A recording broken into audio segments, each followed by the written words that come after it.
An whole generation was once characterized by Goldie Hawn's laughing. She represented happiness, light, and that undeniable Hollywood enchantment to the entire globe. However, Goldie is finally speaking up at the age of 79 and naming the 6 actors she secretly hated the most. She was referred to as America's sweetheart at one point, and she was loved by all. However, some murmured behind her back that she was overrated, phony, and greedy. Goldie listened intently.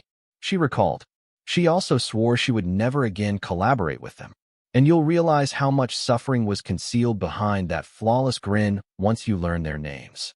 Goldie Hawn left after being publicly humiliated by Bill Murray. The most prominent name on Goldie's blacklist is Bill Murray, because of a single incident that she would never forget, not because of a long-standing rivalry. It was intended to be a straightforward table read for a studio comedy from the late 1980s. America's Sweetheart and comedy's wild card seemed like a surefire combination on paper. However, Goldie felt humiliated in front of everyone when Bill Murray did something in that room that day. One gesture, one remark. A single instance powerful enough to destroy the Hollywood magic she had previously trusted. Goldie was certain that she would never again share a frame with Bill Murray after that day. Everything collapsed as soon as the table read started. The atmosphere in the room changed from enthusiasm to fear in a matter of minutes. Bill Murray was boisterous, rumpled, over an hour late, and not at all sorry. Goldie stared at him and sensed it immediately as he dropped his half-empty coffee cup directly upon the script pages and announced, there was going to be a serious problem. Goldie was a standout because of the warmth and timing with which she delivered her lines when the reading began. Murray then interrupted her in the middle of the scene, grinning, saying, "Why don't you try acting like you've done drama before?" The room's men burst out laughing. Goldie didn't. Without uttering a word, she silently closed her script, got up, and left. There was more weight in that stillness than in any argument. Her crew notified the studio that Goldie Hawn had left by the following morning. No interviews. No justification. She just disappeared from the undertaking. She later told a friend that he believes that being unpredictable is brilliant. It seems exhausting to me. Her career was altered by that incident. She stayed away from erratic, imaginative geniuses who confused brutality with talent after that. She preferred quiet to commotion, rejected male-driven comedies, and wouldn't put up with tantrums. When asked if she would ever collaborate with Murray again years later, her response was composed, straightforward, and uninterested. The rejection that turned into retaliation was Warren Beatty. The word no was the first of all. That was all it took for Goldie Hawn to lose favor with Hollywood's most influential womanizer, Warren Beatty. At the height of his popularity in the late 1970s, Warren made the decision that Goldie would be his next target. Everyone in Hollywood recognized the invitation to his Beverly Hills home, which followed the dinner invitation and private events. The game was not played by Goldie, though. She was immovable, hilarious, and gracious. Warren's appeal vanished at that point. She became aware that things were changing almost immediately. Meetings were canceled, projects were inexplicably transferred, and the scripts she had been promised abruptly disappeared. Goldie didn't require justification. She was already aware of whose ego she had damaged. After praising her, directors abruptly stopped talking. After fighting to cast her, producers now paused. One even drew her away and muttered, "Warren says you're not serious material. You're difficult." It wasn't noisy. There was no drama. It was a deliberate, slow-moving smear campaign. Rejection is something he can't manage. A few years later, Goldie acknowledged. He disciplined it. It was all described in 6 words. What started off as a straightforward no gradually turned into a grudge that followed her until the early 1980s. Warren Beatty had a great deal of power, and he used it mercilessly. Goldie never called him out or confronted him. She let the years do the talking. Years after the rupture, however, fate brought them together once more for an awards ceremony. Leaning in as though nothing had occurred, Warren came toward her with his recognizable smile. Goldie smiled politely and gently back at him after meeting his eyes, but then glanced away from him in the middle of her statement. There was only one silent, heartbreaking dismissal. No scandal, no spectacle. Then came Dustin Hoffman, whose audition destroyed Goldie's reputation. The most unexpected name of all, and third on her unwritten blacklist. Hoffman was regarded as a genius by the Globe. Goldie previously thought the same thing, but after just one audition, she had a permanent change of heart. Goldie was prepared to change in the early 1980s. She was already able to make millions of people laugh. She wanted to feel them now. Producers were thrilled to have her play the lead in a major drama that was in development. Sparks were expected by everybody. They were correct, but not in the way that anyone had anticipated. Hoffman stopped reading abruptly halfway through. "She's still playing it like a sitcom," he observed, turning to the producers after giving her a cold, expressionless glare. The words were more powerful than a smack. Goldie remained silent. She did not stand up for herself.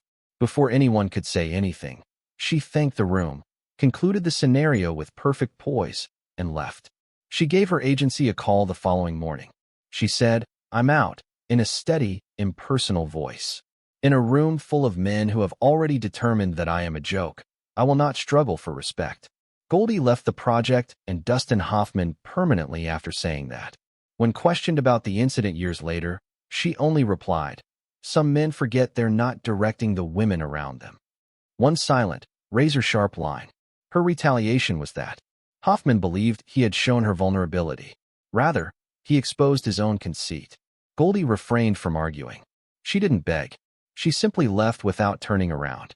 Then came Chevy Chase, whose haughtiness ruined their friendship from the start. How awful was it? Goldie once said to a friend, "I'll quit Hollywood if I ever have to smile next to Chevy Chase again." That was the extent of the resentment. Consequently, he is ranked 4th on her silent blacklist. Foul play seemed like the ideal fit back in 1978. America's sweetheart, Goldie. Chevy is the new king of comedy. They were wonderful on camera. It was complete mayhem off camera. Chevy walked confidently onto the scene as if he were the studio's owner. He altered jokes, ruined takes, and made fun of lines. If Goldie received a bigger laugh, he would pout for hours. Even worse, he would whisper to himself, "She's fortunate to be here." Goldie made an effort to remain polite. She kept the peace, charmed, and joked. But the fissures deepened. One evening, following yet another altercation over a scene, Chevy stormed off and wouldn't come back unless the director altered it. Goldie remained behind, sitting silently on the stairs, exhausted. She muttered to her stylist, "He's not funny when the cameras stop. He is simply cruel." They had stopped talking by the end of the shoot. With millions on the line, the studio pleaded with her for a sequel. She didn't flinch. She informed her agent that she was not interested. And for her, Chevy Chase came to an end. The 5th person on her covert hatred list was Sean Penn. Goldie believed she had witnessed all the conceit Hollywood could muster. She was mistaken. Nothing could have prepared her for what transpired with Sean Penn, because this humiliation did not take place behind closed doors or on a set. It took place in front of a whole ballroom full of influential people from the industry, in public and beneath chandeliers. Nor did Goldie Hawn forget. Goldie was asked to give a brief but moving address about mental health, a cause she has dedicated much of her life to, at a charity dinner in Malibu in 2014. Except for Sean Penn, the whole audience fell silent as she took the platform.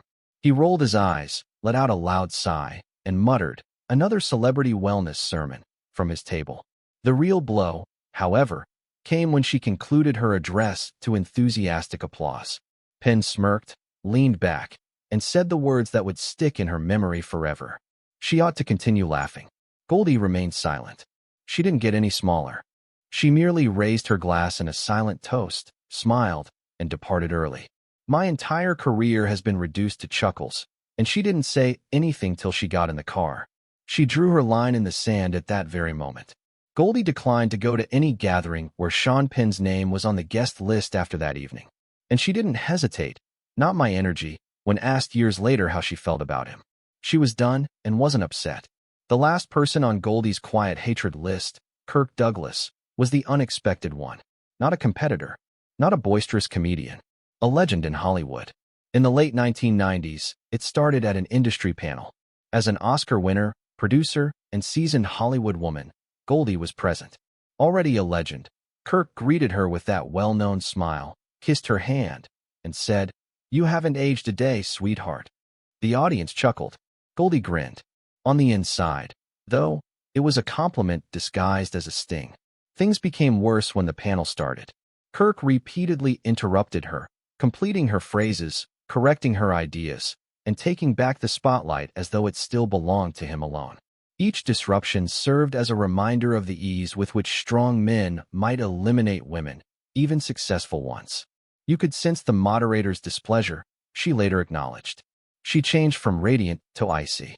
Goldie told a friend after the event, "He talks to me like I'm still the blonde in a bikini scene. I'm an Oscar winner." It says it everything. She never mentioned Kirk again, but she continued to be friendly with Michael Douglas and frequently praised him as the kind of polite man Hollywood needed.